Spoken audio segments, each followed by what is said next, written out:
ciidamada booliska iyo maamulka dagmada Dharkenley ee gobolka Banaadir oo iskaashanaya ayaa ku guuleystay wax ka qabashada dhibaatooyin amni darro iyo falal isugu jira dhac iyo boob loo geysan jiray xaafadaha qaar ee ka tirsan degmada Dharkenley ee gobolka Banaadir.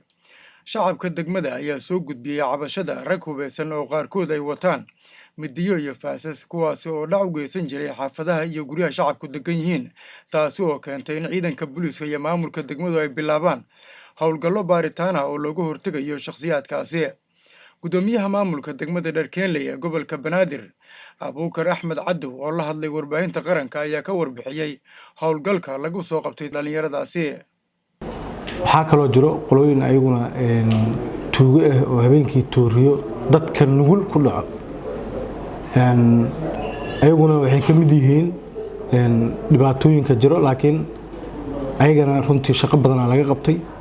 inta dhimanna insha Allah tacaala waa la dhameystiri doonaa, laakiin degmada amnigeedu waxa waa mid la isku haleyn karo.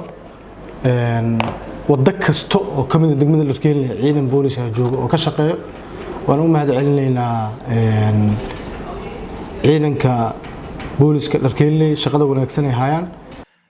Gudoomiyaha ayaa dhinaca kale waxa uu sheegay in shacabka degmada Dharkenley ee gobolka Banaadir ay u hoggaansameen awaamirta dawladda ee ku aadan ka hortagga cudurka coronavirus-ka, isagoo sheegay dadku inay fahmeen halista cudurkaasi.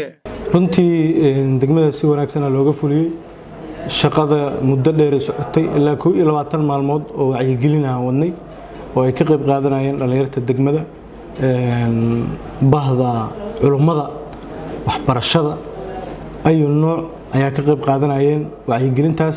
waxa kale oo barbar socday wasaaradda warfaafinta iyo wasaaradda arrimaha diinta iyo awqaafta iyo wasaaradda caafimaadka ayaa nagala qayb qaadanaya oo tiimamka saddexda wasaarood ka socdo ee degmada Dharkenley ka howlgalay.